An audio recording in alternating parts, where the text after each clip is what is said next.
आदित्य एक तरफ सचमुच बहुत खुश था, क्योंकि आज पहली बार उसके जन्म का अर्थ समझ में आया था। वो अपने आसपास देख रहा था। उसके पास अब वो 4 गहरी आंखें थीं, जो राक्षस और तांत्रिक अघोरी सभी देख सकते थे। तांत्रिकों को पावरफुल उन्हीं आंखों ने बनाया था। आदित्य के पास ये आंखें अब 10 गुना पावर के साथ थीं, लेकिन आदित्य सबका साथ चाहता था, लेकिन सभी लोग उससे दूरियां बनाकर रखते थे। अपनी हालत पर उसे गुस्सा आ रहा था। वो अकेले ही जोर से चीखा, तुम सब मुझे बेकार समझते हो ना? भाड़ में जाओ तुम सब, मुझे तुम्हारी जरूरत नहीं है। चीखने के बाद आदित्य को समझ आया कि यहां उसे कोई सुनने वाला नहीं है। उसने अपने मन में कहा, शांत हो जाओ, थोड़ा धैर्य रखो। तुम्हारे पास और भी कई शक्तियां हैं जो धीरे धीरे बाहर आएंगी। खुद को थोड़ा वक्त दो। उसकी आवाज खुद से टकराकर खुद तक ही पहुंच रही थी। इस एकांत जगह में उसके सिवा कोई नहीं था। वो चाहता तो चिल्ला चिल्ला कर सबको यहां बुला सकता था, लेकिन उसने बहुत मजबूती से अपने मन को समझाया। वो अपने कबीले से बहुत दुखी था, लेकिन फिर भी कबीला छोड़ नहीं सकता था और ना ही ट्रेनिंग की सुविधाओं का लाभ लेकर कुछ अपनी इच्छा से सीख सकता था। ये सारी सुविधाएं उसके लिए नहीं थीं। लेकिन वो कौन है जो मुझे विलन बनाना चाहता है? एक बार बस वो मेरे सामने आ जाए। आदित्य ये सब जानता था।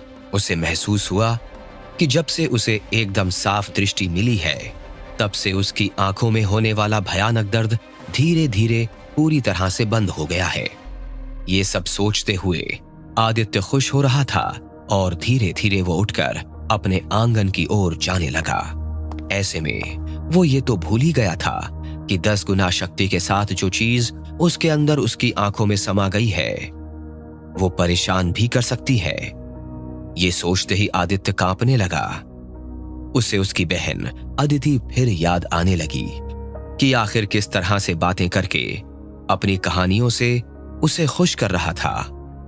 अदिति ने पूछा भी था, तुम्हें कैसे पता है? तुम इतनी सारी कहानियां कैसे जानते हो? और आदित्य ने हंसकर बताया था, ये सब मत पूछो। तुम्हारी तरह मैंने किसी चीज की ट्रेनिंग नहीं ली है। ये सब गॉड गिफ्टेड है। ये कहते हुए आदित्य वापस चला गया। वो समझ गया कि कहानी के बहाने मैं अदिति से मिलकर सब बता सकता हूं, क्योंकि उसे मेरी कहानियां पसंद आ गई हैं। यानी मुलाकात का रास्ता तो बन ही गया है।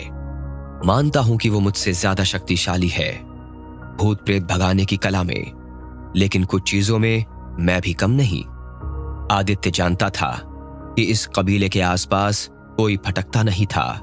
ये जगह एक तिलिस्म की तरह थी। ऊन की नदियां बहा देने से भी कबीले के लोग जरा भी नहीं डरते थे।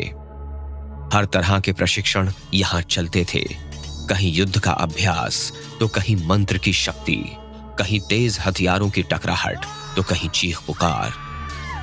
आदित्य कभी कभी तो ये सोचता था कि कितने खूबसूरत समय से निकलकर मेरा जन्म इस कबीले में हो गया।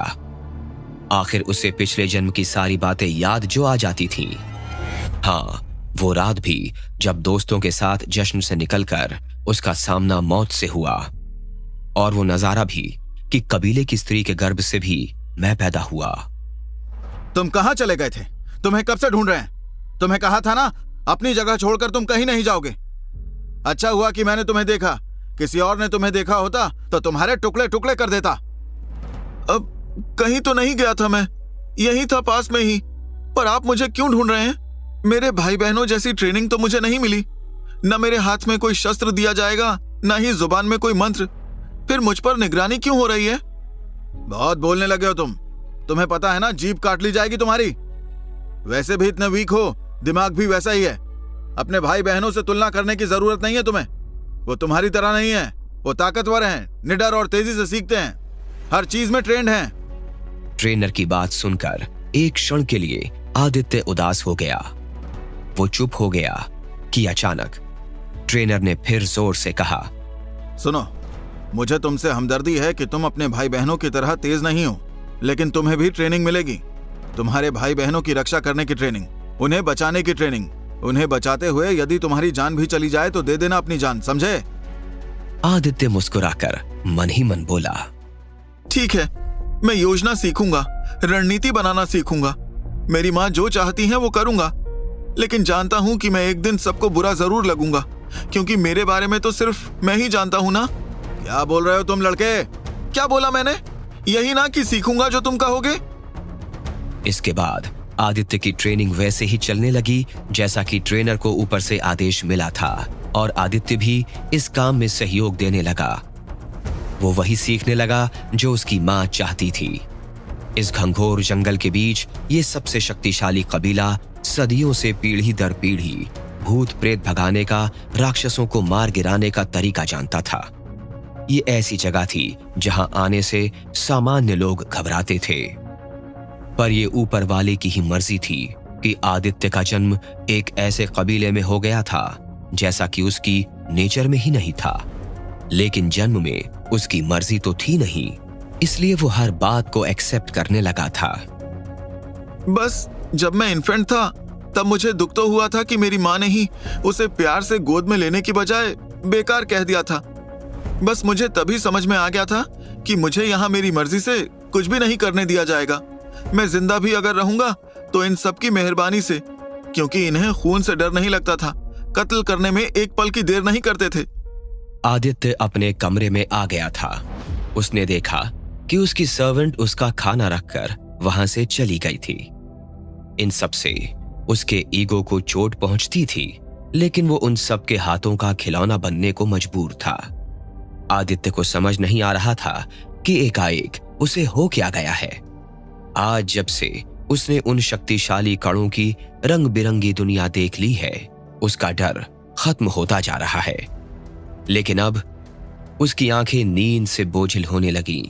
वो नींद में डूबने लगा। तभी एक जोरदार खटाक की आवाज ने उसे उठा दिया।